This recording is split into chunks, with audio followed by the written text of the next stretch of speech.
정말 참 따뜻하신 분이세요. 따뜻하신 분이고, 그리고 정말 제가 개인적으로 이제 교제를 저는 많이 하다 보니까 겉으로 보이는 모습이랑 이제 1대1로 만나면 다 들키잖아요.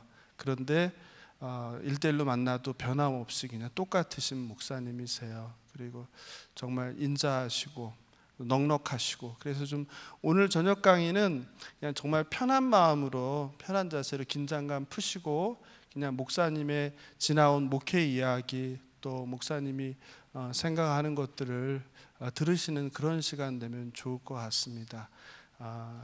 조만간에 또 이제 주일 설교에서 뵙게 돼요. 그랬으니까는 우리 목사님 오늘 처음 보는 분도 계시고 작년에 이제 미리 필그림에서 만난 분도 계신데, 우리 오대식 목사님 이제 좀 숨 어떻게 돌리셨는지 모르겠습니다. 그럼 이제 시작하도록 하겠습니다. 우리 오대식 목사님 큰 박수로 맞이해 주시기 바랍니다.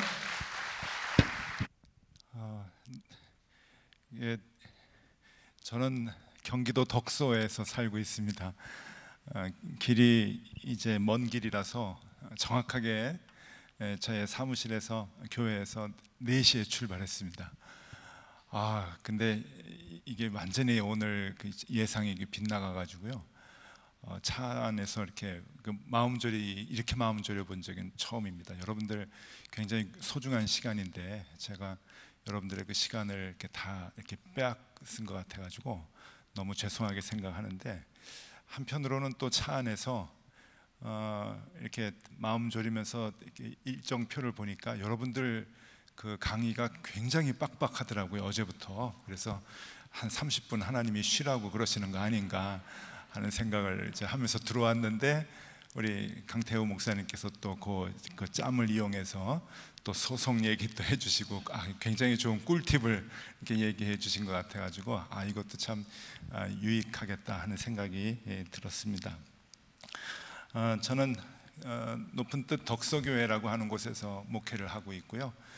경기도 덕소는 여기 이제 그 신길동하고 좀 다르게 굉장히 그 전원 그 마을이어 가지고 이렇게 넉넉하게 살고 있다가 오랜만에 이런 데 들어오니까 뭐 정신이 하나도 없습니다.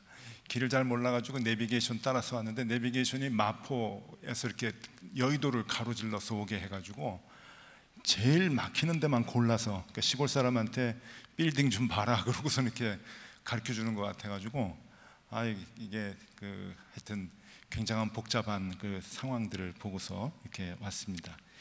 저에 대한 이야기는 나중에 또 사김이 있으면 천천히 하기로 하겠고요. 한정된 시간이 있어서 오늘 이 주제에 따른 저의 이야기를 좀 해드리도록 하겠습니다. 이렇게 목회 얘기, 제가 걸어왔던 목회 얘기라고 하기에는 뭐 제가 이렇게 내세울 것도 없고요. 또 그렇게 특별한 생각을 갖고 있는 사람도 아니고, 그냥 교회에 대한 고민들을 하면서 그 고민을 했던 내용들을 같이 이렇게 공유를 하면 좋겠다 생각이 듭니다. 저는 전도사 시절에 요 건너편에 있는 여의도 제일교회라고 하는 곳에서 전임 전도사를 했습니다. 지금도 그 교회는 그 여의도 백화점 안에 지금 있는 곳으로 알고 있는데 굉장히 오래전입니다. 그래서 여의도 이제 제일교회에서 전도사 생활을 하면서 여기 성락교회를 이렇게 멀찍이서 이렇게 좀 봤었습니다. 그때는 굉장히 막 부흥을 하고 커지고 했던 그런 때였는데, 그래서 제가 여러분들의 그 헌신과 열정을 어느 정도는 조금 그때 알게 되었습니다. 저하고는 도저히 비교가 안 되는 헌신과 열정이 이곳에 있는 걸 알고 있고요. 그건 아직도 이렇게 계속 이어진다고 생각을 합니다.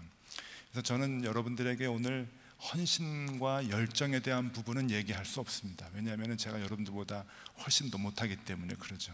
나중에 제가 청을 하면은 여러분들이 저희 교회에 오셔서 저나 우리 교인들한테 또 우리 교육자들한테 헌신과 열정에 대한 부분들을 강의도 좀 해주시고 가르쳐 주시면 좋겠다 생각을 합니다.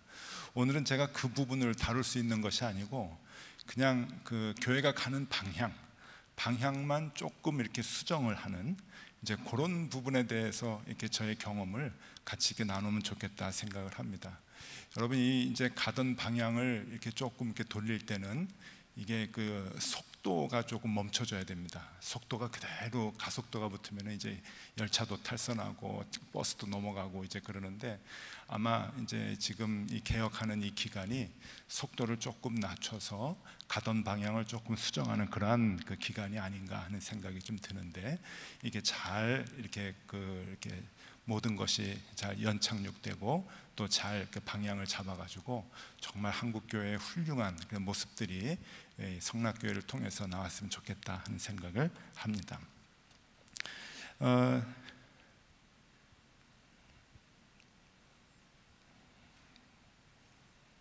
네, 1960년대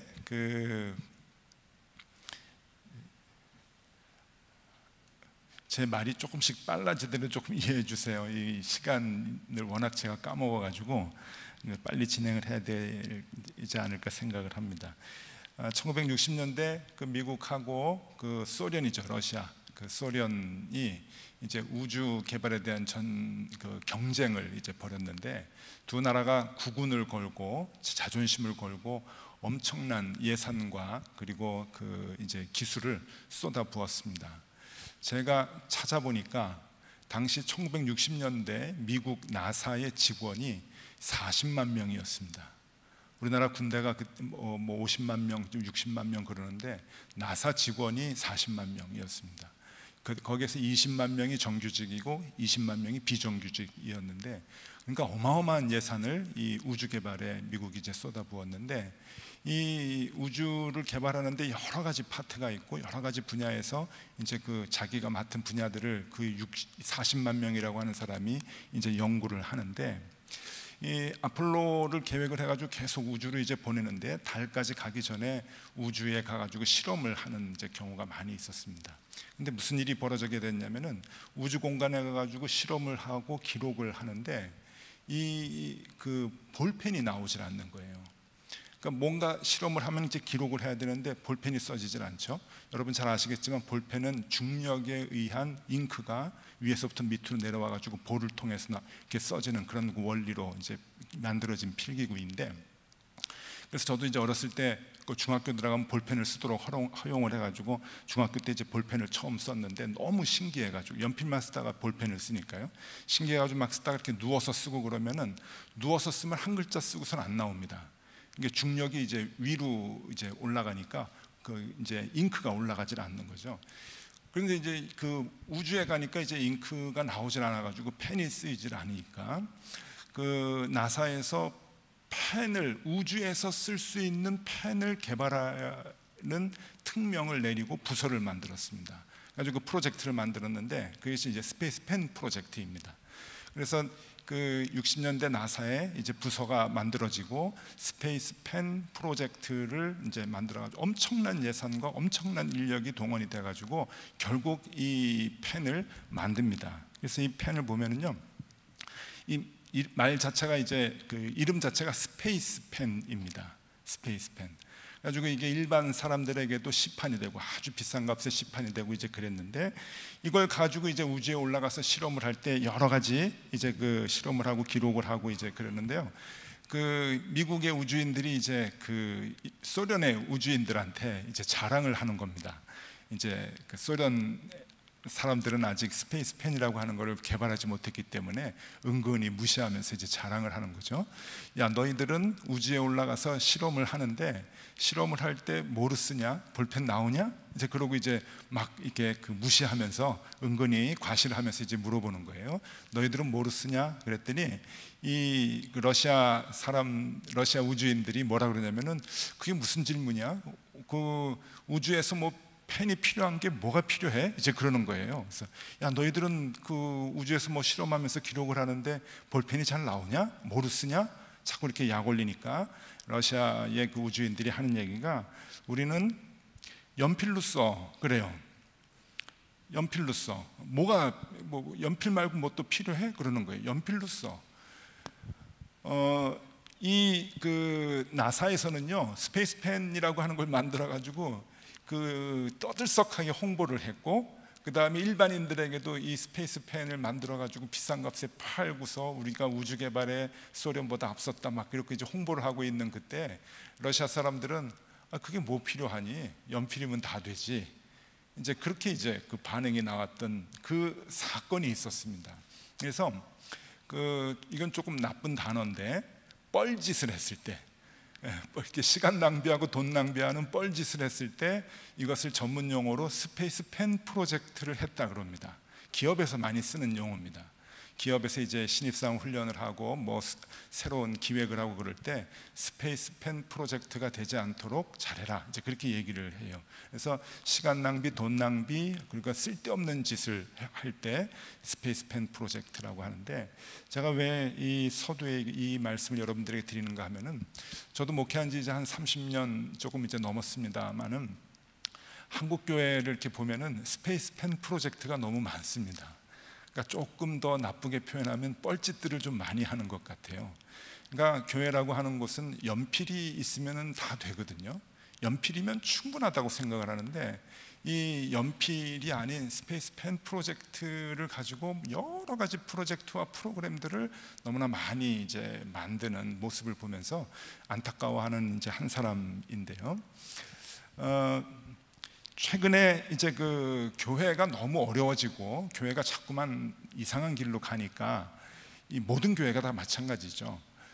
한국 교회 미래 지도라고 하는 이제 책들이 나와가지고 이제 그 많이 이제 팔리고 읽히고 또 관심도 갖고 이제 그렇습니다. 최윤식 그 형제가 최윤식 박사님과 그 동생 최연식 목사님이 이제 연구소를 만들어서 한국교회 미래지도라고 하는 이제 책들을 이제 시리즈로 이제 내죠. 1, 2로 이제 내고 그러는데, 자타가 공인하는 그 미래학자이긴 합니다. 근데 저도 책을 사가지고 교회 관심 있다 보니까 다 이제 읽어봤는데, 이 책들이 굉장히 좋은 정보들을 많이 이제 줍니다. 실례를 하나 들면은, 이제 앞으로는 이제 교인 수가 줄고 아이들이 줄고 출산율이 낮으니까, 그리고 금리가 높아지지 않고 또 경기가 안 좋아지고 그러니까 이제 그 헌금이 줄어든다는 거예요. 그래서 은행에 대출을 받아서 교회를 짓는 것은 절대 하지 말아라 하는 이런 정보들을 이제 줍니다. 그리고 구체적인 그러한 이제 수치를 다 이제 계산을 하고 연구를 해서 올려주고 있죠. 그래서 앞으로 교회는 이제 은행 대출 받아가지고 이제 짓게 될 경우에는 그 은행 대출 빚 못 갚는다, 파산하게 된다, 그럴 경우가 많을 것이다. 근데 여러 가지 이제 이런 정보들을 얘기해주고, 또 아이들이 적어질 것이다. 그러니까 노인에 대한 이제 목회를 하고, 그 다음에 젊은 사람들의 그 층이 예전에는 20대, 30대에서 이제는 50대, 60대로 이제 젊은 층이 이제 올라가게 되는데, 그러한 그 관심을 갖고 목회를 해야 된다. 이런 여러 가지 정보들을 이제 얘기를 해줍니다. 앞으로 시대가 어떻게 변할 것이냐라고 하는 이 사회의 구체적인 정보들을 얘기해 주죠. 근데 이거는 그 요즘에만 있었던 것은 아닙니다. 제가 신학교 이제 막 졸업하고 그리고 이제 목회 현장에 들어가서 열심히 목회를 할 때도 옛날에도 이런 그 책들이 있었습니다. 미래 목회 대예언이라고 하는 이제 책인데, 이 책은 1997년도에 이제 나왔던 책이에요. 그때 미국에서 공부하고 오신 그 연동교회 원로 목사님이신 이성희 목사님이라고 하는 분이 이제 자타가 얘기하는 이제 미래 이제 학자다, 이제 그래가지고 이제 미래 목회에 대한 예언들을 이제 하고 그러십니다. 시리즈로 책을 이제 많이 쓰셨어요.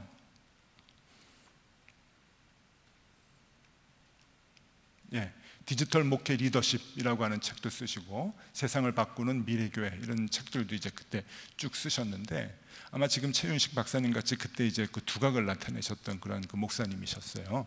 그런데 저 책도 저도 사가지고 또 봤습니다. 봤는데 그때도 좋은 정보가 많이 있었어요. 그때는 어떤 정보가 있었냐면 1997년, 8년 이제 이럴 때인데, 그때는 앞으로 교인들이 다 차를 가지고 교회 올 것이다. 그러니까 주차장을 확보하는 교회가 잘 될 것이다. 뭐 이런 정보들을 이제 주셨어요. 요즘에는 다 상식과도 같은 이제 그런 얘기들인데, 그런 이제 정보들을 이렇게 주면서 이제 미래 목회에 대한 대비를 해라라고 얘기를 해 주셨죠.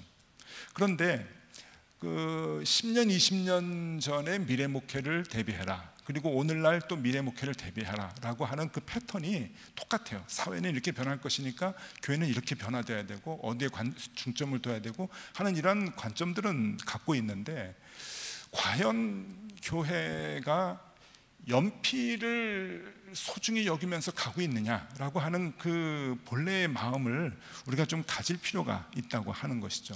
자꾸 스페이스 펜 프로젝트는 열심히 하려고 하거든요. 사회가 변하니까 교회도 변해야 된다. 그리고 사회의 많은 관점들이 바뀌니까 교회도 그 관점을 갖고 목회를 해야 된다라고 하는데, 아무리 봐도 그렇게 돼 나갔을 때, 그 정보를 가지고 교회가 갔을 때 교회가 지금까지 좋아졌느냐? 그랬던 것 같지는 않습니다. 20년 전보다 지금 교회 상황이 훨씬 더 안 좋아졌고, 지금보다 앞으로의 교회 상황이 그렇게 좋아질 것이라고 보는 사람들은 많지가 않습니다. 그러니까 이런 그 문제의식을 갖고 우리가 교회를 좀 들여다봐야 된다고 생각을 합니다.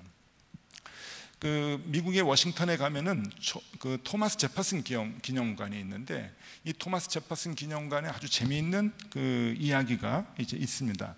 토마스 제퍼슨 기념관을 아주 멋지게 졌죠. 로마의 판테온 기념관을 본따 가지고 아주 둥근 돔으로 짓고 그 대리석으로 벽을 마감을 했는데, 한쪽 벽이 자꾸만 무너지는 겁니다. 대리석에 이렇게 붙였던 마감재가 자꾸만 떨어져요.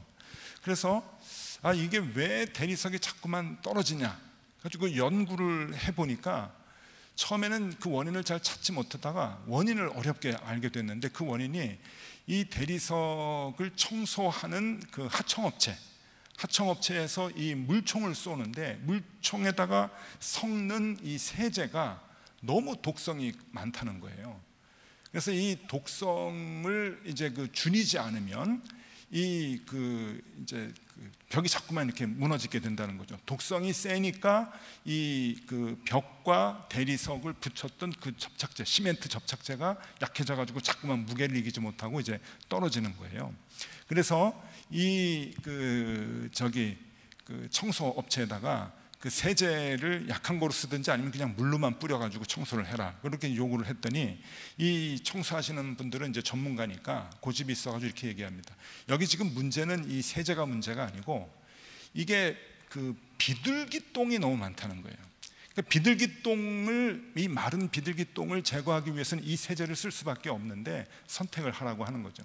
비둘기똥을 어떻게 할 거냐? 그러니까 이제 또 고민이 되는 거예요. 그러면 비둘기를 없애라. 그래가지고 비둘기를 실제적으로 직원들이 또 이렇게 소방 그 대원들하고 아주 비둘기를 없애느라고 애를 썼는데 너무너무 비둘기가 많은 거예요. 그래서 비둘기를 없애는데 한계가 있는 거죠. 그래서 왜 비둘기가 자꾸 모이느냐 봤더니, 이게 이제 비둘기가 모이는 거예요. 비둘기가 왜 모이는가 했더니, 비둘기가 좋아하는 거미가 많은 거예요. 거미. 먹이가 있는 곳에 이제 비둘기가 모이는 거죠. 그러니까 거미가 굉장히 이제 그 많은 거예요. 그래서 이제 그러면 거미를 없애라. 아주 거미를 다 없앴는데, 여러분 저희 집에서도 그렇고 교회에서도 그렇고 처마 밑에 거미줄 다 치면은요, 그 다음날 또 있습니다.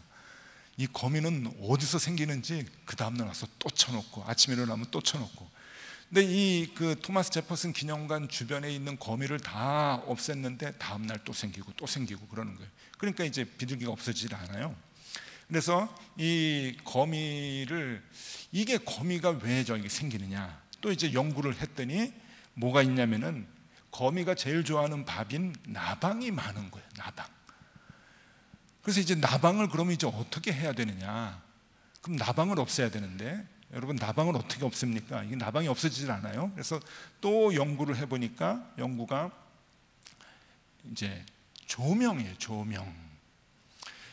조명이 이제 문제가 되는 거예요. 밤에 환한 불을 켜놓으니까 나방이 그냥 어마어마하게 이제 모이죠. 이 토마스 제퍼슨 기념관에 가보면은요, 이 조명빨로 이게 멋있는 건물입니다. 이게 하얀 대리석으로 져가지고요, 낮에는 별로 예쁘진 않는데 해만 지면은 그냥 조명 때문에, 저도 한번 가본 적이 있는데, 저를 안내하시던 그 현지에 워싱턴에 계시는 목사님이, 이게 여기는 그 그 포토존이라고 그러지 않고 포토타임이라고 얘기한다 그래요. 자기들끼리 우스갯소리로. 포토존이 아니라 해 질 때 포토타임이 있다는 거예요. 저 조명이 쏴지는 그 제퍼슨 기념관 앞에서 사진을 찍어야 된다고 그래요. 그러니까 조명을 예쁘게 해놓으니까 이제 나방이 많이 들고, 나방이 많이 들어오니까 거미가 이제 많이 있고요. 거미가 많이 있으니까 비둘기가 있고요. 비둘기가 많이 오니까 똥을 많이 싸놓고, 똥을 많이 싸니까 세제를 센 거를 쓸 수밖에 없는 거. 이렇게 이제 악순환이 이제 다 되는 거죠. 그래서 결국은 어떻게 문제를 해결했는가 하면은 비둘기 없애는 것도 실패하고 나방 없애는 것도 다 실패했는데, 이 토마스 제퍼슨 기념관 관리사무소에서 특단의 조치를 내렸습니다. 그게 뭔가 하면은 지금까지 해 지기 전에 1시간 전부터 조명을 쐈단 말이에요. 그랬더니 워싱턴 그 주변에 있는 그 공원 주변에 있는 모든 나방들이 이 토마스 제퍼슨 기념관으로 다 날라왔는데, 이제 그러지 말고 해 지고 난 뒤에 2시간 뒤에 조명을 켜기로 했어요. 그러니까 워싱턴에 있는 이 나방들이 화난데 다른 데로 다 가고 난 다음에 조명을 켰더니 이제 거미도 없어지게 되고, 그 다음에 뭐 나방도 없어지고 거미도 없어지고 비둘기도 줄어들게 되고, 물로 청소할 수 있게 되고 벽면이 상하지 않았더라라고 하는 그러한 그 이야기입니다. 이게 아주 토마스 제퍼슨 기념관에서 있는 굉장히 그 유명한 이야기인데, 2015년, 그러니까 지금부터 5년 전에 한국 교회를 좌지우지하시는 분들이 한 자리에 다 모였습니다. 저 모임이 이제 뭔가 하면은요, 한국 복음주의 협의회라고 하는 그 모임으로 각 교단의 대표격인 분들이 이제 다 모이셔가지고 여러 가지 협의를 하고 그러는데, 이분들이 2015년에 모여서 한국 교회가 위기다라는 진단을 하셨어요. 진단은 뭐 누구나 다 할 수 있죠. 근데 이분들이 진단을 하고서 그 진단을 이제 그 원인을 뭐로 이제 하셨는가 하면은, 주일 저녁 예배가 없어지면서부터 한국 교회가 위기가 생겼다. 이렇게 얘기를 하신 거예요. 그러니까 처방을 주일 저녁 예배를 회복해야 된다라고 하는 거죠. 주일에 저녁 예배를 드리지 않는 교회가 이제 많아진 거죠. 많아졌는데 주일 저녁 예배를 안 드리니까 그때부터 한국 교회가 무너지기 시작을 했다. 이렇게 이제 보시는 거예요. 저는 장로교 통합 측 그 목사인데, 여기 보면 이제 통합 측의 어른도 계십니다. 지금 그분 때문에 통합 측이 완전히 좀 아주 창피하게 됐는데 여기 이렇게 계셔요. 그때 이제 다른 이제 신문들 보면은 다 이제 한국 교회 위기 원인이다. 주일 예배, 저녁 예배 드리지 않는 거. 뉴스앤조이만 조금 그 제대로 제목을 뽑았어요. 주일 저녁 예배 폐지가 한국 교회 침체 원인 하고 이제 물음표 하나 이제 붙였죠. 뉴스앤조이는. 이제 그 여기 보면은 그 부제를 보면은요, 다른 것도 많이 논의했던 것을 알 수가 있는데, 성수 주일 위반은 죽을 죄다. 이제 이런 얘기도 하시고요. 네. 자, 주일 저녁 예배가 없어졌다. 그래서 한국 교회가 침체가 됐다. 뭐 그럴 수 있겠죠. 근데 저는 이게 뭐 잘못됐다 잘됐다 그게 아니고 여러 가지 원인 중에 하나라고 봅니다. 그러니까 나방이 많아진다든지 비둘기가 똥을 많이 싼다든지 그런 원인, 그런 그 결과들 중에 하나로 보지만, 이것이 근본적인 그 문제라고 얘기는 볼 수가 없죠. 저녁 예배를 드리지 않는 것이 한국 교회를 침체하게 만들었는가? 그렇지 않습니다. 저는 전공이 가정사역인데, 가정사역하는 사람들 입장에서 보면, 가정사역하시는 목사님들 다 공통적이에요. 저녁 예배만 없어져도 한국 교회는 산다, 그렇게 얘기를 해요. 한국 교회는 옛날부터 가족들하고 있는 시간들을 다 쪼갰거든요. 가족들하고 있는 유일한 요일이 주일인데, 그 주일마저도 아버지, 어머니, 남성교회, 여전도회, 또 뭐 장로님, 권사님 회 가가지고 회의하고, 아이들은 중등부, 고등부 가고, 저녁 예배까지 다 흩어져가지고 교회 생활하다가 밤늦게 이제 집에서 만나는 거예요. 그러니까 가족들이 함께 얘기하면서 저녁 먹을 시간조차도 없는 그런 그 교회 활동을 교회가 만들어 왔죠. 저녁까지 하루 종일 그렇게 이제 있어서, 그래서 홍정길 목사님은 이런 얘기를 합니다. 한국 교회의 부흥의 불꽃이 한국 교회 중직자들의 가정을 다 태웠다고 얘기를 해요. 저는 그 말이 일리가 있다고 생각을 해요. 그래서 지금도 목사님들이나 장로님들 교회 생활 열심히 하셨던 그 분들의 자녀분들이 대를 이어서 교회를 헌신하고 봉사하고 하는 것들이 많지 않습니다. 상처받아가지고 가난한 교회도 되고 다른 교회도 가고 부모님하고 같은 교회 안 다니겠다고 다른 교회도 가고 이제 그러는데, 그런 분들이 꽤 계시죠. 저녁 예배 때문에 이제 이런 얘기를 했는데, 그래서 이 주일 저녁 예배가 없어져가지고 교회가 침체되는 것은 아니다. 원인은 다른 데 있다라고 하는 것이죠. 아마 다 이제 그 공감은 하실 겁니다. 그럼 교회가 무엇을 회복해야 되느냐라고 이제 하는 점들을 좀 생각을 해보면요, 이게 이제 야쿠자입니다. 야쿠자. 제가 일본에서 10년 목회를 했는데, 야쿠자들은 저렇게 이제 1년에 한 번씩 그 이제 신사 참배를 하는데 저렇게 하고 가요. 자기 그 저기 조직원들 다 데리고 두목이 이제 오야라 그러죠. 오야가 보스가 데리고 이제 가가지고 그 신사 참배를 하고 이제 옵니다. 그걸 이제 과시를 하죠. 저 추운 겨울날 저렇게 하고 다녀요. 지난 2011년에 관동 대지진이 나가지고 후쿠시마 원전이 폭발을 했습니다. 후쿠시마 원전이 폭발을 했을 때 이 가장 큰 문제는 후쿠시마 원전에 들어가서 수습을 해야 되는데 방사능 때문에 수습이 안 되는, 사람이 들어갈 수가 없었어요. 근데 그때 용감하게 이 안에 들어간 사람들이 있었습니다. 그래서 사람들이 처음에는 굉장히 좋아했어요. 저 사람들이 목숨을 걸고, 근데 많은 사람들이 죽었어요. 지금 시간이 지나고 나서 한 10년째 조금 되잖아요. 근데 많은 사람이 죽었는데, 저 사람들이 들어가가지고 이제 뭐 이제 기본적인 아주 위험한 그 빨리 해야 하는 수습들을 이제 했는데, 저 사람들이 어떤 사람들인가 하면은요, 야쿠자였어요. 야쿠자. 그러니까 이게 그 굉장히 좀 아이러니하죠. 이게 어떤 일이냐 그러면은, 이 후쿠시마에 있는 원자력 그 이제 발전소는, 우리나라의 원자력 발전소는 한국전력이라고 하는 회사의 그 소유이잖아요. 그래서 관리하고 그러듯이 일본도 도쿄전력이라고 하는, 동경전력이라고 하는 회사가 저 모든 것을 관리를 하는데, 다 직원들을 둘 수 없으니까 하청을 둡니다. 무슨 관리하고 수리하고 뭐 이런 거 하청을 두는데, 그 하청 업체를 야쿠자 조직이 하는 경우가 많아요.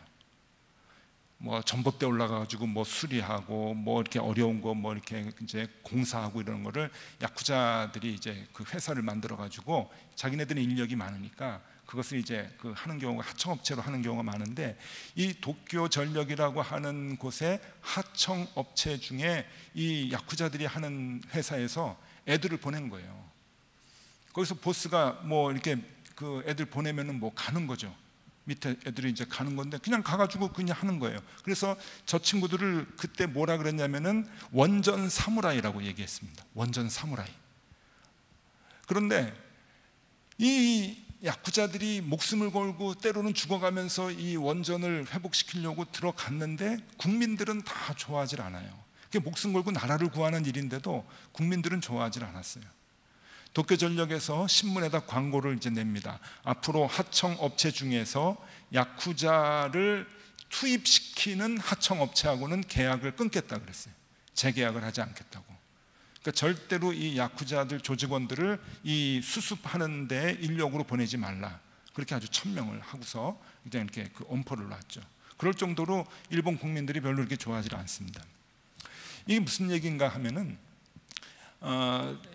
일반 시민들이 바라볼 때, 국민들이 바라볼 때 이 야쿠자들이 사회에 봉사하고 사회에 유익을 끼치는, 선한 영향력을 끼치는 유일한 일은 뭐냐? 그건 야쿠자가 해체하는 거거든요. 일본도 이 야쿠자들이 그 크리스마스 되면은 뭐 자전거를 사고 축구볼, 뭐 농구볼 이런 걸 사가지고 고아원들을 많이 갑니다.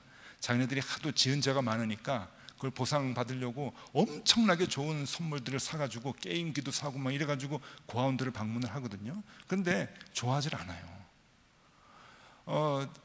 아무리 봉사를 많이 하고 아무리 사회에 유익한 일을 하려고 해도 여러분들 이 야쿠자에게 있어서 가장 좋은 사회봉사와 가장 좋은 영향력은 없어지는 거거든요.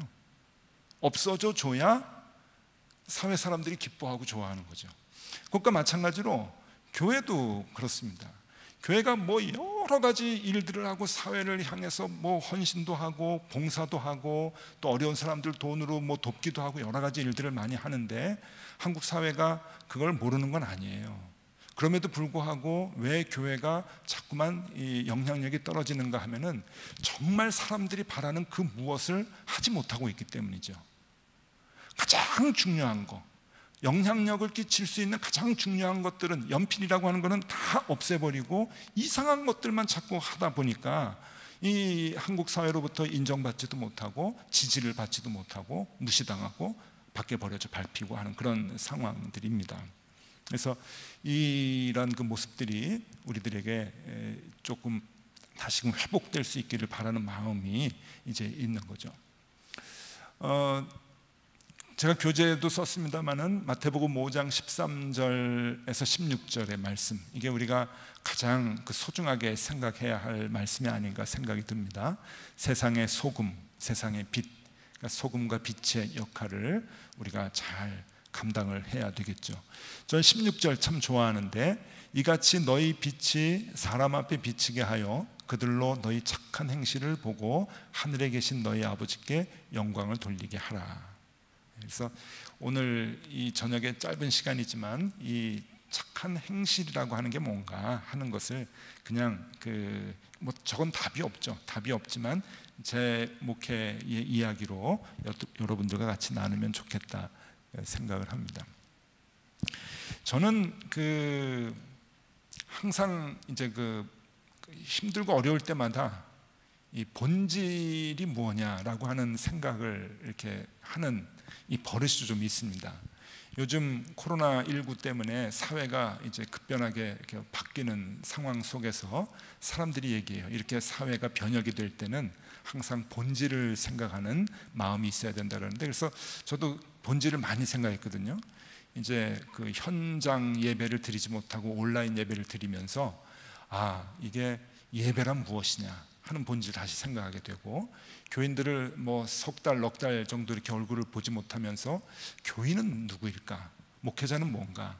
예배는 뭔가? 하는 그 본질들을 이제 생각하게 되는데, 그럴 때마다 항상 이 종교개혁 때를 이제 늘 이렇게 생각하게 됩니다. 우리가 종교개혁 때 그 모델로 다시금 500년 전으로 돌아가면 좋겠다, 이렇게 생각이 들고요. 그 종교개혁은 또 어디가 모델이냐면 초대교회가 모델이거든요. 그러니까 교회의 본질이 그대로 이어져 내려오는 거죠. 초대교회 때 모습이 다시 희석이 되고 없어지고, 그러니까 종교개혁 때 1500년대 16세기 종교개혁 때 다시 그 초대교회를 회복하려고 했던 거고, 다시 오늘과 같이 또 교회가 힘들고 어렵고 다시 잘못된 길로 가면은 다시 그 초대교회나 종교개혁 때의 본래의 본질을 다시금 이렇게 생각을 해보는 것은 굉장히 중요하다고 생각을 합니다. 그래서 제가 500년 전에 종교 개혁 때의 모습을 한번 좀 이렇게 살펴보려고 합니다. 이분은 사진은 아니고 초상화인데 로베르토 벨라르미노라고 하는 천주교의 추기경입니다. 로베르토 프란시스코 벨라르미노라고 하는데, 이분은 추기경인데 그 당시에 어떤 역할을 맡았는가 하면은 로마 교황청의 학술적인 부분을 맡은 분입니다. 그러니까 공부를 좀 많이 했던 분 같아요.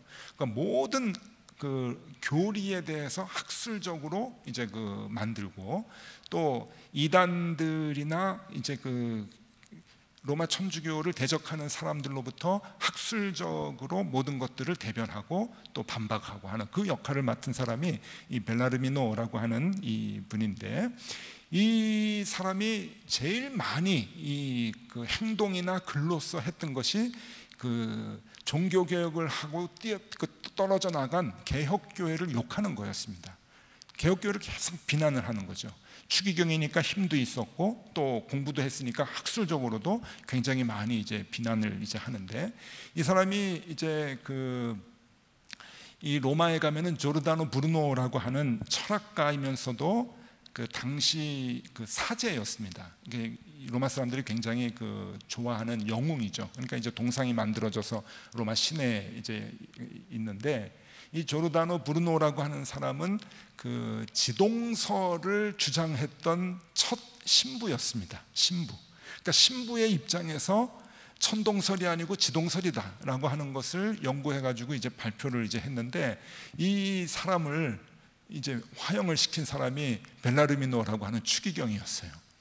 그러니까 같은 카톨릭 조직이니까 추기경이 사제 하나 죽이는 거는 뭐 아무것도 아니죠. 그것도 그 하나님이 창조하신 이 우주를 이제 지구가 중심이 돼야 되는데 지구가 막 돌아간다고 이렇게 얘기를 하니까. 그리고 그 갈릴레오 갈릴레이 같은 사람들도 학술적으로 막 이렇게 그 반박을 하고 또 못 살게 하고 하는 이제 그런 역할을 이제 했던 사람입니다. 이 벨라르미노라고 하는 이 추기경이 무슨 얘기를 했는가 하면은, 개신교도들은 자신들을 사도나 전도자들과 비교하지만 수많은 이웃이 있음에도 불구하고 한 손으로 꼽을 수 있을 만큼 개종시키지 못하고 있다. 이제 아주 비꼬는 거죠. 개혁교회 너희가 뭐 종교개혁을 하고 나갔어? 그래, 전도를 어떻게 뭐 하나도 못하네? 이제 이러면서 이제 그 선전을 하는 거죠. 이 종교개혁 해가지고 나간 뭐 장로교 무슨 파 이런 루터파 이런 애들한테 가지 말아라. 천주교가 진짜 종교다. 이제 이렇게 이제 얘기를 하는 거예요. 그런데 여러분, 교회사를 보면은 이 말이 사실입니다. 이게 허황된 말이 아니에요. 개신교도들이 그 당시에 정말 전도를 못했습니다. 근데 전도 못한 이유가 있어요. 몇 가지가 있는데, 첫째, 로마 카톨릭과 대결할 힘이 없었습니다. 이 당시에 그 종교개혁을 한 개혁교회들은 생존의 문제거든요. 어떻게든 살아남고 어떻게든 믿음을 지켜야 됐기 때문에 그 로마의 군사력까지 갖고 있는 로마 카톨릭하고 대결하는 것은 죽는 일이거든요. 그러니까 숨어 있어야 되는 겁니다. 자기네 신앙을 지키기 위해서. 그러니까 대결을 할 수가 있는 상황이 아니었죠. 그래서 그 대결할 힘이 없었고, 두 번째는 스페인과 포르투갈 같은 그 카톨릭 국가들이 전 세계로 향하는 모든 배 항로를 다 점유하고 있었어요. 그러니까 지금으로 얘기하면 이제 항공권을 이제 다 점유하고 있었죠. 그러니까 선교라고 하는 것이 배를 타고 신대륙도 가고 아시아도 가고 아프리카도 가고 그래야 되는데, 개신교는 그럴 엄두를 내지를 못했죠. 힘이 없었으니까. 그다음에 또 하나는 모든 당시의 그 선교라고 하는 것은 수도원의 조직을 갖고 했었습니다. 그래서 그 중세의 그 로마 카톨릭의 수도원들이 산마다 굉장히 많았죠. 그래서 그 수도사들이 그 이제 그 인력으로 선교하고 전도하고 그랬는데, 이 개신교는 그런 조직이 없었습니다. 그런 여력이 없었죠. 그래서 개신교회가 할 수 있었던 일, 그러니까 지금부터 500년 전에 개신교회가 그런 욕을 먹으면서도 할 수 있었던 일들이 몇 가지밖에 안 되는데, 그게 처음에 이게 이제 중요합니다. 직제와 예배에 대한 개혁에 몰두합니다. 한 마을에 교회가 있으면 그 교회 안에서 직제, 목사란 무엇이냐. 전에는 사제가, 신부가 명령권을 가지고 다 모든 것을 주관을 했는데, 이제는 아니다. 목사와 교인의 관계는 무엇이냐. 섬김과 봉사의 관계, 그리고 함께 예배하는 관계, 민주적으로 의사를 이렇게 그 서로 이제 나누고 결정을 해 나가는 그런 관계, 그런 교회 내에서의 그 목사 그리고 뭐 장로, 집사라고 하는 그런 그 직제에 대해서 이제 새롭게 깨닫게 되는 것이죠. 그리고 그 교회를 개혁해 나가는 일을 하게 되는 겁니다. 왜냐하면 그런 것밖에 할 수가 없었거든요, 상황 자체가. 두 번째, 평신도가 성경을 읽도록 힘썼습니다. 그전에는 라틴어로 되어 있는 것을 사제만 읽고 해석을 해주는 그 해석을 들을 뿐이었는데, 이제는 그 독일어로 성경이 번역이 되고 또 이제 불어로 번역이 되고 그러면서 일반 사람들이 성경을 읽고 해석할 수 있도록 그 일에 최선을 다했죠. 그러니까 개인이 하나님을 의지하고 만나고 하나님을 이렇게 믿는 그 신앙생활을 할 수 있는 길을 이제 열어준 게 된 거고요. 그것이 만인 제사장설까지 이제 가게 됩니다. 모든 사람이 다 하나님을 1대1로 만날 수가 있고, 모든 사람이 하나님과 함께 대화할 수 있고, 하나님과 함께 신앙생활을 할 수 있다고 하는 그것들을 가르쳐 주게 되는 거죠. 사제를 통해서 하나님을 만나는 것이 아니라 자기가 하나님과 대화하고 하나님과 함께 생활할 수 있는 것을 가르쳐 주기 시작을 했죠. 이게 본질이잖아요, 본질. 그래서 여러분, 이게 이제 그 선교의 주체가 교회에서 그리스도인 개인으로 바뀌는 놀라운 이게 터닝 포인트가 되는 거죠. 개신교회는 어쩔 수 없어가지고 선교를 할 수가 없으니까, 배 타고 나갈 수가 없으니까 그냥 우리가 교회 내에서 하나님 붙들고 생활하는 거, 그거 열심히 하자라고 생각하고 그 일에 이제 애를 썼는데, 결국 그것이 그 교회 역사의 선교에 있어서 그 선교의 주체가 교회에서 개인으로 바뀌는 놀라운 터닝 포인트가 됐다고 하는 거예요. 그래서 여러분, 여기에서 그 결국은 어디까지 나가게 되냐면은 청교도들이 신앙의 자유를 찾아서 신대륙으로 가잖아요. 그런 놀라운 이제 그 역사적인 이제 일들이 벌어지게 됩니다. 그 당시에 카톨릭 국가들이 항로를 다 점령을 하고 자기네들이 그 국가에서, 카톨릭 전체에서 이제 선교를 하는 그러한 상황에서 개신교인들이 신앙의 자유를 찾아가지고 청교도들이 신대륙에 가서 거기서 신앙생활을 시작을 하게 되는 그러한 모습들이 역사적으로 이렇게 나오는 걸 보면은 이 선교의 포인트가 엄청나게 이제 바뀌는 그런 그 모습들이 이제 있게 되죠. 그래서 이런 상황을 보면서요, 저도 목회를 하면서 건강한 교회를 위한 끊임없는 질문들을 이제 하게 됩니다. 저는 그 이제 제 나름대로 이제 여기 또 이제 강의를 이제 부탁을 해서 제가 목회를 하면서 제 스스로 이제 체크 포인트를 좀 만들었어요. 체크리스트를. 이렇게 유혹이 많이 있거든요. 저도 뭐 이렇게 이런저런 유혹들이 이제 많이 오고, 교회가 조금 좀 이렇게 다른 길로 가면은 조금 더 유명해지고 조금 더 커지고 뭐 이런 유혹들이 참 많습니다. 그럼 나도 유명해지고 좀 좋아지고 편안해지고 그럴 수도 있다고 생각을 하는데, 그럴 때마다 체크리스트를 가지고 이제 체크를 하는데, 거기 이제 몇 가지가 있어요. 첫 번째는 세상을 향한 교회의 영향력을 무엇에 두고 있는가. 야, 오대식 목사, 이제 하나님이 물어보는 거로 이제 저는 이제 듣는 거죠. 네가 높은 뜻 덕성교회 맡고 있는데, 또 높은 뜻 연합성교회 너 대표직으로 이제 높은 뜻 전체교회 대표로 지금 하고 있는데, 너는 교회가 사회에 영향력을 끼치려면 뭐가 있어야 된다고 생각하냐? 하나님이 늘 물어보시는 것 같아요. 대부분 한국 교회들은 커져야 되잖아요. 교인 수가 많은 게 힘이라 그러잖아요. 그래서 예전에 그 한기총이라고 하는 그 이상한 단체에서 정부에서 뭐 압력을 가하고 막 그랬더니, 그 우리 한기총의 힘을 우습게 본다고 막 정부를 향해서 막 이렇게 그 야단도 치고 막 그랬어요. 한기총의 힘이 이 그 교인 수가 얼만데 막 그러는데, 그게 이제 한국교회 민낯이죠. 세상을 향한 교회의 영향력을 무엇에 두고 있느냐. 여러분 자꾸 물어보셔야 됩니다. 제가 들어올 때 우리 그 강태호 목사님이 소송 얘기 이제 하셔가지고 제가 우스갯소리로 꿀팁이라고 얘기했는데, 여러분도 지금 이제 저쪽하고 여기하고 이제 저기를 그걸 뭐라 그럽니까? 갈등 관계로 문제를 이제 해결해 나가는 그런 관계에 있는데요. 여러분, 그 크기는 아무런 중요한 것이 없습니다. 크기는 싸우는 게 아니에요. 오히려 반대입니다. 그러니까 우리는 교인들도 많지 않고 어디가 더 교인이 많은가?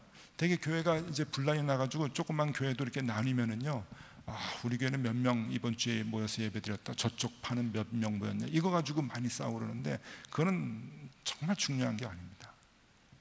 한국 교회는 늘 사람 수, 교회 크기, 헌금, 액수 이거 가지고 얘기를 하는데, 그건 영향력을 미칠 수가 없는 거죠. 두 번째, 교회의 조직 관리와 목회적 돌봄에 있어서 무게중심이 어디로 기울고 있는가.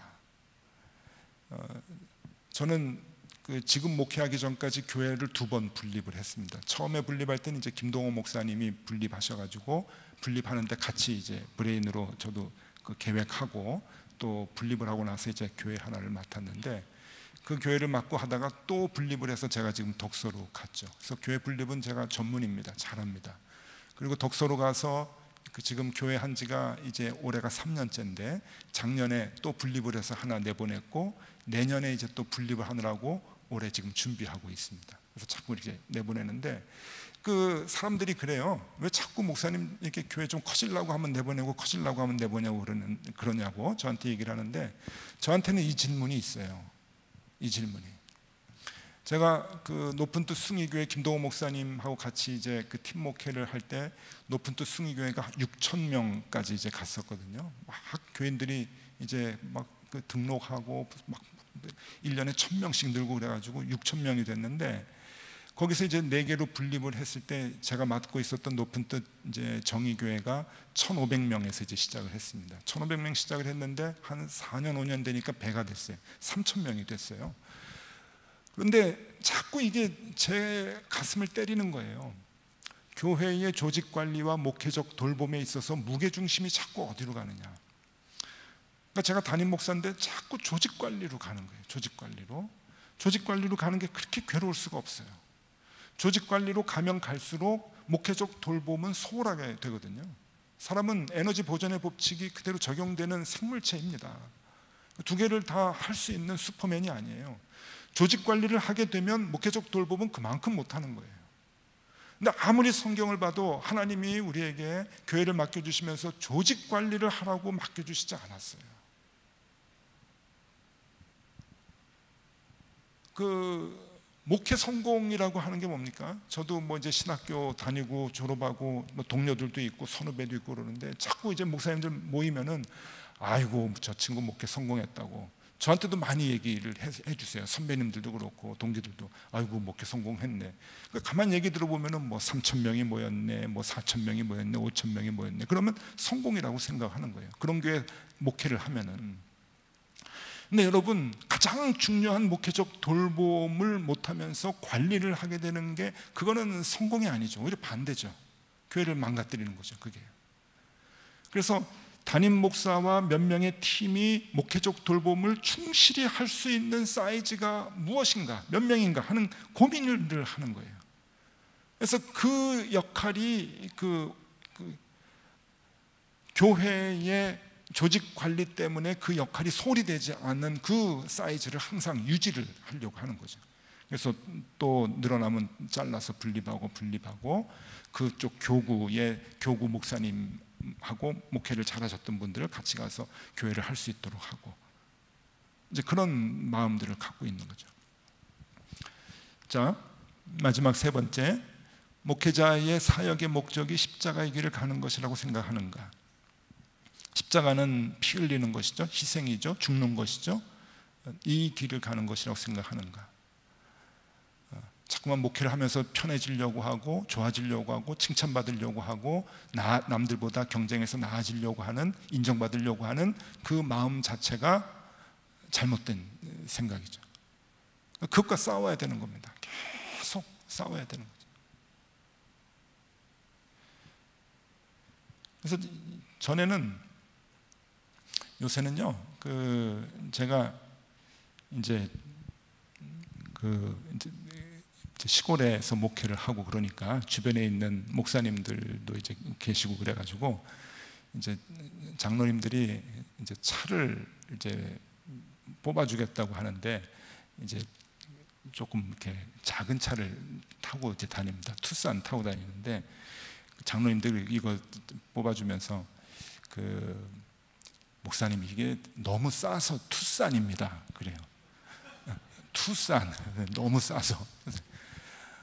근데 전에는 정의교회에 있을 때는 차가 좋았거든요. 장로님들이 이제 이런 차 타고 다니셔야 된다고 이제 차가 좋은 이렇게 타고 다니는데 다닐 때마다 불편한 거예요.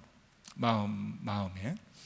이게 예수님이 이렇게 차를 타고 다니지 않으셨을 텐데 참 마음이 이제 불편하고, 또 개척교회를 해가지고 헌신적으로 하는데 잘 안 돼서 경제적으로 굉장히 어려운 친구들이 있어요. 동기들, 또 선배, 후배들이. 그 목회자 모임을 가서 만나면은 참 힘들게 있는데 너무너무 그들한테 이제 부끄러운 거예요. 그들은 제대로 길을 가고 있는데 나는 잘못 가고 있다는 생각이 들어가지고, 근데 그런 이제 그 도전들이 계속해서 이제 오는 거죠. 우리가 이런 질문들을 잃어버린다고 한다면 그때부터 저는 망가진다고 생각하거든요. 한국 교회가. 그러니까 이런 생각을, 이제 우리가 가는 길은 이제 십자가의 길이기 때문에 그 길을 가야 된다고 생각을 해요. 그 2015년, 지금부터 5년 전에 일산에 있는 그 성당에서, 정발산동에 있는 정발산 성당에서 법륜 스님을 모시고 즉문즉설이라고 하는 그 프로그램을 만들었어요. 참 멋있는 사진이죠. 십자가 밑에 이제 스님을 모셔가지고 즉문즉설인가 하여튼 그거는 이제 인기가 좋잖아요. 그 많은 사람들한테. 그래가지고 엄청난 이제 사람들이 모여가지고 이 법륜 스님의 이제 그 이야기를 이제 듣는데, 이 법륜 스님이, 저도 예전에는 뭐 스님에서 관심은 좀 갖고 있지 않았는데 이분의 책이나 이렇게 그 즉문즉설하는 이제 얘기를 들어보니까 굉장히 지혜로우세요. 그리고 이분이 어려서 교회를 다녔더라고요. 교회 학교를 쭉 다니셨고, 교회 학교에서 그 크리스마스 때는 이제 연극도 하고 뭐 동방박사 했다 그래요. 그래가지고 뭐 성경도 많이 읽고 굉장히 해박하세요. 그래서 이 교회에 대한 얘기도 간간히 하고 그러는데 그게 그렇게 그 안 좋은 얘기들이 아니고 정확한 얘기들을 하셔가지고 귀담아 듣고 있으면서 이렇게 들어보니까 꽤 괜찮으시더라고요. 하여튼 이제 이날에 무슨 일이 벌어졌냐면은, 이렇게 많은 사람들이 이제 모였는데 저기 위에 사진에 보니까 이제 한 그 중년의 여인이 손을 들고 이제 질문을 하는 거예요. 질문하는데 이분은 무슨 분이냐면은 교회 목사님의 사모님이셨어요. 목사님의 사모님이 너무너무 삶이 힘들어가지고 스님한테 지금 상담을 하는 거예요. 그러면서 그때 이제 그 이야기를 들어보니까 이제 손 들고 이제 지명을 받으니까 일어나가지고 지혜로우신 법륜 스님께 상담을 할 수 있도록 해주신 하나님께 감사드린다. 그러면서 이제 상담을 시작을 하더라고요. 근데 이분의 사연을 들어보니까 남편 얘기인데, 남편이 그 가난한 그 농부의 아들로 5형제가 있는 집에서 태어나서 믿음을 갖고 열심히 살면서 비전을 이제 갖고 그 가난한 마을에서 이제 신학교를 들어가고 이제 하나님의 일을 하겠다고 작정을 했는데, 이제 그 꿈이 있어가지고 미국 유학을 이제 꿈꾼 거예요. 유학을 꿈꿨는데 돈이 없잖아요. 그래서 어느 그 이제 장학단체에다가 신청을 했는데 워낙 성실하고 성적도 좋고 그러니까 장학금을 주겠다고 선발이 됐어요. 선발이 돼가지고 이제 유학을 가려고 출발을 준비하고 있는데 그 선발하는 사람이 자기 개인 아는 사람하고 바꿔쳤어요. 인맥으로. 그래가지고 이 그 장학금을 주지 못하겠다는 얘기를 통보를 받은 거예요. 하늘이 무너지는 거잖아요. 근데 입학 허가는 받아놨고 어떻게 하겠습니까? 갔어요. 가가지고 죽어라 공부를 했어요. 또 사모님도 죽어라 이제 돈을 벌었겠죠. 뒷바라지를 했겠죠. 그러고서는 학위를 따가지고 한국으로 돌아왔는데, 이제 박사학위를 받고 돌아오니까 신학교에 이제 그 교수 자리가 이제 있어야 되는데, 교수 요즘은 공부한 사람들이 너무 많아가지고 신학교 교수 자리 찾기가 참 쉽지 않습니다. 그래서 어느 신학교나 신학대학을 가면은 연구 교수를 오래 해요. 그냥 그 강의만 하는 강의 교수를 오래 하다가 2년, 3년 혹은 5년 하다가 이제 자리가 비면은 이제 전임으로 채용이 되는 그런 시스템을 갖고 있는데, 그 기간을 거치는 거죠. 그 기간을 거치는데 정말 성적이 좋았대요. 학생들한테 강의 점수도 높고 그리고 연구 실적도 좋고 그래가지고 늘 1등을 해가지고 자리가 나면은 이 남편이 이제 그 교수가 임용이 되기로 다 학교로부터 약속도 받아놨는데, 그것도 막판에 인맥이라고 하는 것 때문에 딴 사람이 엉뚱하게 교수가 임용이 되고 떨어졌대요. 그러니까 매사가 이런 거예요. 그래서 이제 조그마한 교회 청빙을 받아가지고 이제 목회를 시작을 했는데, 그 조그마한 교회에 가보니까 이게 이제 인맥으로 구성이 된 이 창립 멤버들, 가족들이 있는 거예요. 그러니까 그 사람들의 입맛에 맞는 목회를 하지 않으면은 계속 잘라내는 거예요. 그래가지고 이 목사님이 가기 전에 2명의 목회자가 벌써 이제 쫓겨났다는 거예요. 근데 이 목사님이 자기 남편이 정말 눈물 흘리고 새벽부터 그렇게 무릎 꿇고 기도를 해가지고 5년 동안 버텼는데 6년째 역시나 그 장로님들 가정에서 이제 자꾸 이제 온갖 이제 모욕과 온갖 술수 아주 이제 쫓아내려고 막 괴롭히기 시작을 하는데, 결국은 남편이 못 견디고 사표를 던지고 나왔다. 그러면서 이제 하는 얘기가 너무 괴롭다는 거예요. 우리 가정이 어떻게 하면 좋겠느냐. 그래서 이 사모님이 얘기하기를 한국 교회를 바로 세우기 위한 고견을 좀 말해달라, 이제 그런 얘기까지 이제 하시는 거예요. 그래가지고 그냥 그렇게 이제 얘기를 하는데, 제가 깜짝 놀란 게 법륜 스님이요, 굉장히 부드러운 분이 아니시더라고요. 굉장히 까칠하세요. 그러니까 직설 화법을 쓰시더라고요. 아닌 건 아니야, 이게 긴 건 기야, 이렇게 이제 얘기를 하시는데, 거기서 뭐라고 하시냐면은 듣고 나서 별 문제가 없네요 그러는 거예요. 아무 문제가 없는데요. 그분이 하는 얘기가, 그리스도인이 돼서 그리스도인의 길을 가려고 하면은 세상의 길의 가치관을 내려놔야 된다는 거예요. 그리스도인들이 가는 그 길을 가야 되는데, 그 시각으로 보면은 지금 문제는 아무것도 없다는 거예요. 오히려 잘 가고 있다는 거예요. 그래서 어떻게 진단을 내려주냐면은, 당신 남편은 그 길을 잘 가고 있는데 사모인 당신은 아직도 세상의 기준으로 살고 있다는 거죠. 그러니까 속상하다. 그러니까 당신이 잘못됐으니까 당신 남편한테 가가지고 칭찬해주고 응원해주고 그래라. 그런 얘기를 하더라고요. 여러분, 맞는 얘기죠? 제가 깜짝 놀랐어요. 그리스도인의 길을 가기로 했으면 예수님의 십자가의 길을 가라. 기쁘게 가라. 그거를 가려고 이 길을 들어선 거 아니냐. 그러면 이게 아무 문제가 되지 않고 기쁨으로 가는 거지. 교인들이 뭘 괴롭혀요? 십자가에 못 박지 않지 않느냐 그러는 거예요. 십자가에 못을 박았느냐, 욕먹은 거 가지고 뭘 그러냐, 모욕당한 거 가지고 뭘 그러느냐. 돈을 벌어서 편안하게 살 거면은 세상의 길을 가고, 괴롭고 힘들어도 하나님의 일을 하겠다고 하면은 기쁨으로 그 길을 가야 되는 거 아니냐. 오히려 그런 얘기를 이제 법륜 스님한테 들으니까 마음이 조금 통쾌하면서도 좀 씁쓸하더라고요. 그러면서 이 법륜 스님이 맨 마지막에 뭐라고 얘기했냐면은, 자기 주변에 목회자가 많은데 그런 목회자, 한국에 그런 목회자를 많이 못 봤다 그래요. 못 봤다. 그 마음이 좀 마음이 아프더라고요. 제가 이제 교회 분립을 열심히 하고 있는데, 아까도 얘기했지만 이제 그런 질문 때문에 이제 하고 있는데, 그 분립에 영향을 준 책들이 있습니다. 간단하게 소개를 좀 하면은요, 마하트마 간디의 자서전입니다. 마하트마 간디. 뭐 어떻게 쓰게 됐는지 이런 것들은 말씀드리지 못하고요. 간디의 자서전에 보면은 종교 얘기를 많이 합니다. 그런데 결국은 친구들이 이제 굉장히 많이 이제 간디를 크리스찬으로 만들려고 애를 많이 썼고, 간디도 청소년기에 고향에서 영국 선교사님의 교육을 받았고, 또 영국 런던에 가서 법학을 공부할 때 영국이 크리스찬 문화였고, 그러니까 성경도 굉장히 많이 봤어요. 교회에서 자랐다고 봐도 무관한데, 간디가 이런 얘기를 해요. 기독교인들은 힌두교도들보다 사랑과 희생의 정신이 없는 것 같다. 그리고 기독교인들이 천국을 늘 말하지만 천국을 보여주지는 못하는 것 같다. 기독교인들을 보면서 내가 천국을 못 봤다.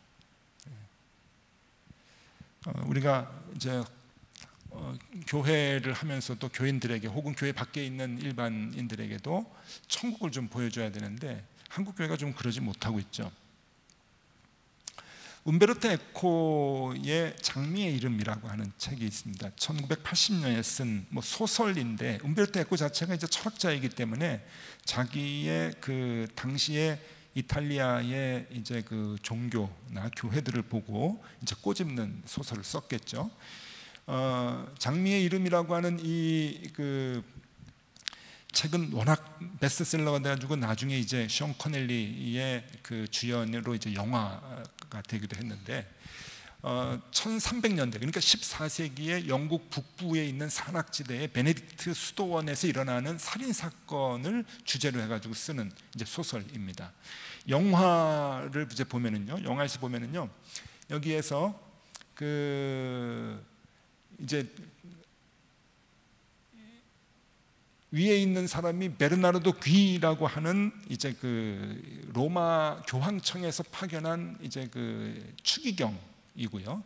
추기경이고, 밑에 이제 그 윌리엄이라고 하는 이제 그 수도사입니다. 프란체스코 이제 그 수도원의 이제 수도사인데, 그 문제를 해결하기 위해서 이제 둘이 이제 만나는 건데, 이 윌리엄이라고 하는 수도사는 이제 수도사이죠. 수도원의 이제 수도사고, 이제 그 교황청에서는 이제 사절단을 이제 파견을 해가지고 이제 모이는데, 이제 그 뭐 중간의 내용은 뭐 다 말씀드릴 수가 없고요. 영화의 이 감독이 한 컷 한 컷을 기가 막히게 잡았어요. 제가 놀라는 게 이제 이 장면인데, 이제 논쟁을 하는 겁니다. 논쟁, 교회에 대한 논쟁을 하는 거예요. 이제 그 살인 사건을 풀기 위해서 막 논쟁을 하는데, 교회에 대한 논쟁도 이제 나오거든요, 거기에. 그런데 지금 이 자리를 보세요. 이 윌리엄의 수사는 저렇게 이제 초라하게 있고, 맞은편은 이 추기경과 그 사절단이 와가지고 이제 조사를 하는 거예요. 신문도 하고 조사를 하고 이제 그러는 거죠. 이게 이제 그 당시의 교회를 얘기해 주는 거거든요. 요 장면 하나가. 이게 반대편에는 보면 이제 이렇습니다. 이렇게 이제 수도사들하고 교황청 사절단 추기경들이 와가지고 얘기를 하는데, 거기 대사, 그러니까 소설의 대사죠. 이런 얘기를 합니다. 윌리엄 신부가 이렇게 얘기를 해요. 예수는 가난했다. 예수는 가난했다. 이 얘기를 듣고 베르나르도 귀라고 하는 추기경이 아주 중요한 얘기를 합니다. 그 가난한 예수를 전하기 위해 교회는 더 많은 돈과 더 많은 힘을 가져야 된다. 이 움베르토 에코가 이 얘기를 하려고 하는 거죠. 이 얘기를. 그 가난한 예수를 전하기 위해 교회는 더 많은 돈과 더 많은 힘을 가져야 한다. 여러분, 이게 욕할 게 아니에요. 우리의 뼛속에 깊이 들어가 있는 생각이에요. 우리는 아니라고 하지만 한국교회도, 특히 한국교회 목회자들도 비슷한 생각을 하고 있습니다. 자, 세 번째 책은 알란 슈레크라고 하는 분인데, 이분은 미국 오하이오주에 있는 프란체스카 대학의 교수입니다. 대학 이름으로 봐서 딱 아시겠죠? 이 카톨릭 대학입니다. 알란 슈레크라고 하는 분은 이제 유명한 교회사, 카톨릭 쪽에서는 유명한 교회사 학자인데, 이 청소년들하고 청년들, 그리고 카톨릭을 잘 모르는 일반인들에게 카톨릭에 대한 아주 쉬운 접근을 할 수 있도록 책을 써달라라고 교황청에서 이분에게 부탁을 해서, 이분이 카톨릭 교회사를 쉽게 쓴 책이 알란 슈라크의 카톨릭 교회사라고 하는 책인데, 이 책이 나오고 난 다음에 이제 그 교황청이 발칵 뒤집혔어요. 어떤 의미로 뒤집혔는가 하면은, 우리가 봤을 때, 제가 봤을 때는 굉장히 건전한 시각인데, 카톨릭이 그동안 갖고 있었던 시각과 많이 달랐어요. 그래서 카톨릭은 굉장히 불편해했던 책인데, 결국은 이 책을 이제 교재로 쓰고 카톨릭을 소개하는 대로 쓰죠. 그러니까 카톨릭도 마음이 좀 많이 넓어진 것 같아요. 자, 이분이 뭐라 그러냐면은, 카톨릭 교회가 다시 부흥할 수 있었던 중요한 이유가 세 가지가 있었다고 얘기를 합니다. 카톨릭 교회가 역사적으로 2000년 동안 내려오면서 롤러코스터 타고 이제 막 이렇게 망했다가 올라갔다 망했다 올라갔다 그러는데, 교회가 다시 부흥할 수 있도록 한, 지금은 이제 부흥기거든요. 지금 로마 카톨릭은 지금 부흥기입니다. 전 세계적으로. 근데 이 가톨릭 교회가 다시 부흥할 수 있었던 그 시기가 3번 있었다고 하는 거예요. 첫 번째가 종교개혁 때라는 거죠. 종교개혁이 가톨릭 교회가 너무 나빠가지고 한쪽이 반기를 들고 이제 뛰쳐나갔단 말이에요. 나갔는데 그냥 그대로 주저앉은 게 아니라 가톨릭 쪽에서도 생각이 있는 거죠. 반성을 하는 거예요. 반성을 해서 교회를 다시 세울 수 있도록 재정비를 했었다 그래요. 그래서 나온 게 이제 그 예수회라고 하는 그 선교단체가 이제 생기게 된 거죠.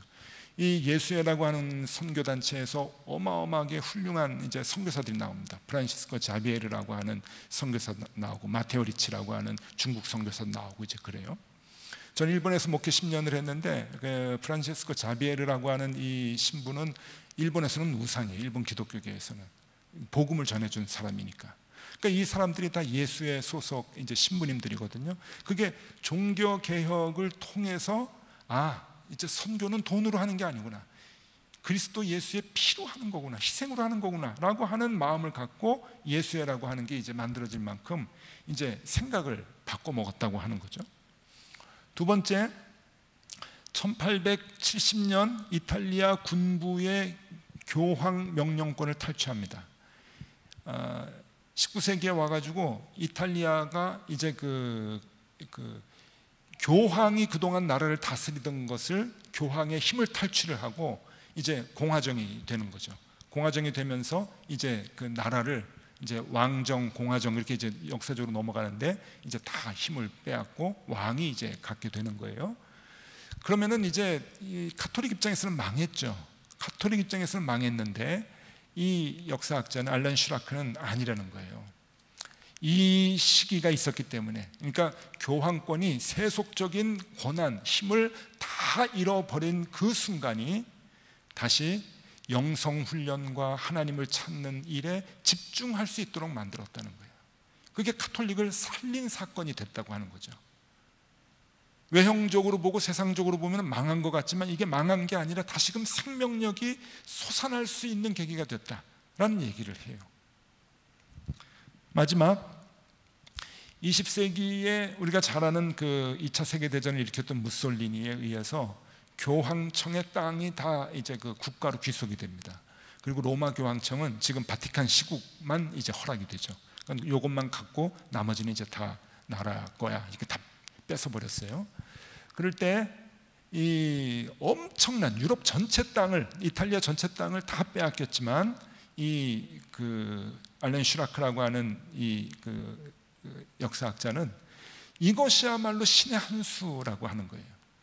하나님의 왕국, 하나님의 나라라고 하는 것은 이 땅의, 지구상의 땅덩어리를 가지고 하나님의 왕국을 이루는 것이 아니라 우리 가운데 있는 예수 그리스도의 그 믿음과 그 사랑을 가지고 하나님의 나라를 이루어 나가야 되는데 본래의 모습으로 다시 돌아올 수 있는 계기가 되었다라고 얘기를 해요. 저는 엄청난 시각으로 이 얘기를 해준 것 같아요. 이게 맞는 얘기죠. 결국은 가톨릭도 이 역사적인 이 일들을, 관점을 받아들이게 됩니다. 우리가, 교회가 세속적인 힘이 있고 또 세속적인 그 재산이 있고 그것으로 세를 과시하고 그것으로 교회가 잘 된다고 생각하는 것은 잘 되는 게 아니라 망하는 길이죠. 예수 그리스도의 그 피, 희생 이런 것이 없는 이상은 여러분 아무것도 기대할 수가 없다고 볼 수가 있겠죠. 네 번째, 에른스트 슈마어라고 하는 그 미국 컬럼비아 대학교 경제학과 교수인데요. 아주 옛날 책입니다. 1973년. 이 책은 제가 이제 대학을 다닐 때 이제 접하고서는 생각이 많이 이제 그 깨어지고 넓혀졌던 그런 그 책인데, 이 에른스트 슈마어라고 하는 이 교수님은 이 콜롬비아 대학이 그 세계 경제에서 시카고 대학하고 쌍벽을 이루더라고요. 이 경제에 대한 그 학파로. 근데 이 콜롬비아 대학은 대체적으로 그 이제 실용에 대한 그 확장, 실용, 뭐 이렇게 성장 이런 거에 대한 연구들을 많이 하는데, 이분은 그 반대의 얘기를 해가지고 콜롬비아 대학에서 늘 왕따를 당했던 그러한 그 분이라고 얘기를 합니다. 이분이 뭐라고 얘기하냐면은 경제 성장이 물질적인 풍요를 약속한다고 해도 그 과정에서 환경 및 인간성 파괴라는 결과를 낳는다면 성장 지상주의는 맹목적 수용의 대상이 아니라 성찰과 반성의 대상이다. 이게 제 마음에 콱 와닿았어요. 그다음에 또 하나 유명한 말을 했는데, 이렇게 제 입장에서 유명한 거예요. 제가 이제 마음이 많이 변했기 때문에. 인간이 자신의 행복을 위해 스스로 조절하고 통제할 수 있을 정도의 경제 규모를 유지할 때 비로소 쾌적한 자연 환경과 인간의 행복이 공존하는 경제 구조가 확보될 수 있다. 그러니까 경제가 막 구조가 지금 경제 구조가 너무너무 많이 이렇게 팽창을 했는데 이게 지금 사람이 통제할 수 없잖아요. 사람이 통제할 수 없는 경제 구조가 돼버리니까 그 속에서 사람들이 막 신음을 하는 거예요. 그래서 저는 늘 이제 목회를 하면서 저분의 그 이론이 늘 마음에 와 닿았어요. 성경 말씀과도 같이. 그러니까 이 교회가 팽창을 하게 되고 성장하게 되면, 외형적인 성장을 하게 되면 통제가 안 되는 거예요. 시스템으로 운영이 되고 통제가 되지 않기 시작을 하면은 행복하지 않은 거죠. 목회자도 행복하지 않아요. 3,000명이 모이다가 그 다음 주에 2,800명이 모이면은 막 괴로운 거예요. 부목사님들 그냥 막 야단치고 그러는 거죠. 인간성은 다 그냥 바닥이 나고. 그러니까 개인이 통제가 안 될 때는 다 불행합니다. 그래서 한국 교회의 부목사님들은 다 얼굴이 불행해요. 힘들어요. 새벽에 출근해가지고 밤늦게 퇴근하고 뺑뺑 돌고.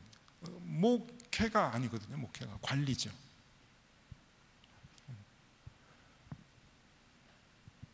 참고로 저에게 부목사님들은 행복해합니다. 자, 마지막 책입니다. 순례자의 노래. 스탠리 존스, 세계 선교사들의 선교사님, 선교사의 아버지라고 하는 스탠리 존스, 미국 감리교 출신으로, 이분 참 대단한 것 같아요. 다 존경해가지고 감리교 감독으로 세웠더니 감독 지명된 지 하루 만에 사표 내고 인도 선교사로 또 나아가는, 나는 내가 할 일이 있어 그러고서 인도 선교사로 가셨던 세계 선교의 아버지라고 하는 분인데, 이분이 아주 유명한 책을 쓰죠. 인도의 길을 걷고 있는 예수. 여기에서 중요한 얘기를 합니다. 교회는 선교의 주체이자 선교의 객체이다. 선교의 주체이자 선교의 객체이다.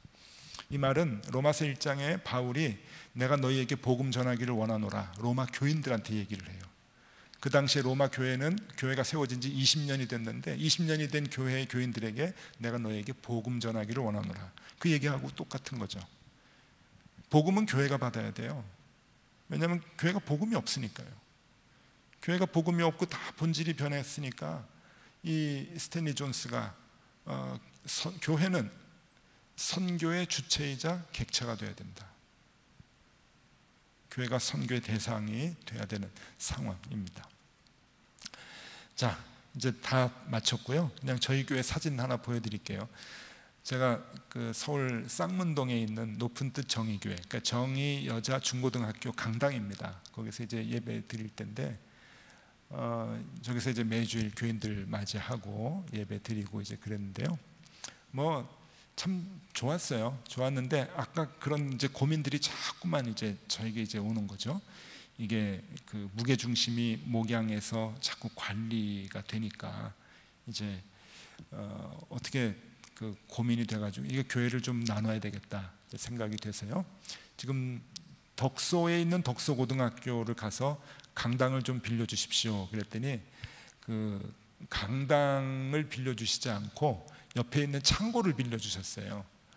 근데 그게 교회가 학교가 강당을 빌려주기 싫어해서 그런 게 아니고, 강당을 빌려주면 일주일에 한 번밖에 못 쓰지만 저 창고는 그냥 내내 쓰라고 해가지고 빌려주셨어요. 그래서 저 창고를 우리 교인들이 헌금을 해서 예쁘게 안쪽을 이제 리모델링을 했습니다. 예, 이렇게 리모델링 해가지고 지금 좌석수가 470석, 500석이 안 돼요. 조그만 예배당인데 여기서 이렇게 예배를 이렇게 드리고 있습니다. 교회 겉모습은 아직도 똑같습니다. 이렇습니다. 뭐 창고도 이런 창고가 없죠. 그냥 그 샌드위치 패널 이렇게 해서 이렇게 그 보면은 사람들이 다 놀래요. 무슨 이런 데 교회가 있나 그러는데 저는 뭐 괜찮습니다. 그리고 우리 교회 교인들도 다 좋아합니다. 교회는 뭐 건물도 중요하지만 더 중요한 것은 사람들의 모임이고 우리가 어떤 마음을 가지고 목회를 하고 또 신앙생활을 하느냐. 아까도 말씀드렸지만 십자가이죠. 십자가, 희생, 십자가의 길을 가는 것, 그리고 낮아지고 헌신하고 내려놓고 또 피 흘리고 욕하면 욕 먹고 때리면 맞고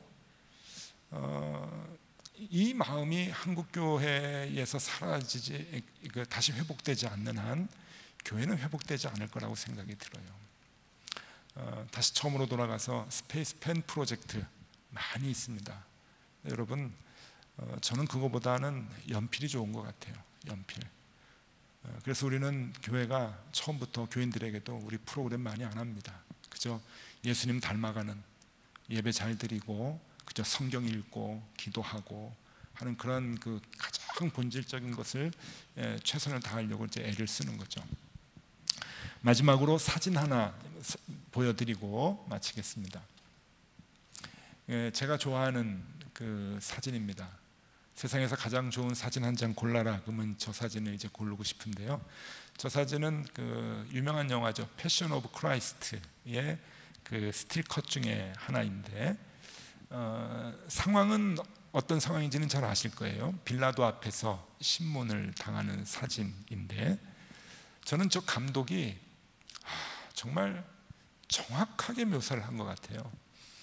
지금 예수님이 그냥 신문을 받고 벌벌벌 이제 너무 아파가지고 이렇게 떨고 있는 그 모습에 뒤에 제사장들입니다. 유대교 제사장들이 뒤에 서가지고 이놈 죽여라, 이놈 죽여라. 예수님한테 이제 그러는 거죠. 그리고 재판장 역할을 하는 빌라도는 위에서 고민을 하고 있는 모습이죠. 빌라도가 죽였지만 결국은 유대인 그 유대교의 지도자들인 하나님을 믿는다고 하는, 하나님을 잘 믿는다고 하는, 그리고 하나님을 믿는 것을 가르치는 제사장들이 결국은 예수님을 죽이게 되죠. 저는 저 사진을 볼 때마다 한국 교회의 모습이 그대로 보이는 것 같아요. 한국 교회. 그래서 저도 장담은 못하지만 그래도 목회를 하려고 한다면 저 제사장 틈바구니에 서 있으면 안 되겠다 하는 생각은 해요. 예수님 같이 저렇게 뛰어나와 가지고 혼자 희생하고 피 흘리고 저러지는 못해도 적어도 저 군중들 무리 속에서 그냥 휩쓸려서 목회하는 그러한 교역자가 돼서는 안 되겠다 하는 생각을 하죠. 늦게 온 저를 사랑으로 맞이해 주시고 이렇게 늦은 시간까지 이렇게 주섬주섬 제가 목회하면서 이렇게 들었던 그 생각들을 같이 이렇게 들어주신 것을 진심으로 감사드립니다. 여러분들 이렇게 교회를 새롭게 해 나가시기 위해서 정말 애쓰시는 이야기 이렇게 들어서 조금은 이제 알고 있는데 저도 같이 힘이 되고 또 뒤에서 같이 기도하고 여러분들을 응원하도록 하겠습니다. 처음에도 얘기했지만 그 방향만 조금 이렇게 말씀드린 거고 나중에 여러분들의 희생과 열정 이거는 또 저희 교회 오셔서 여러분들이 또 많이 또 얘기해 주시고 가르쳐 주시면 좋겠습니다. 제가 기도하고 마치겠습니다. 하나님 감사합니다. 하나님께서 오늘 우리들에게 다시금 교회를 생각할 수 있도록 교회를 세울 수 있도록 마음을 주시고 기회를 주신 것 감사합니다. 최선을 다해서 주님 사랑하는 마음으로 교회를 부둥켜 안고 나아갈 수 있도록 도와주시고 하나님 주님께서 주시는 마음으로 교회를 회복시키는 일에 쓰임받는 일꾼들이 될 수 있도록 주님 도와주시옵소서. 이 늦은 시간까지 함께해 주신 주님께 감사드리며 예수 그리스도 이름으로 기도드리옵나이다. 아멘.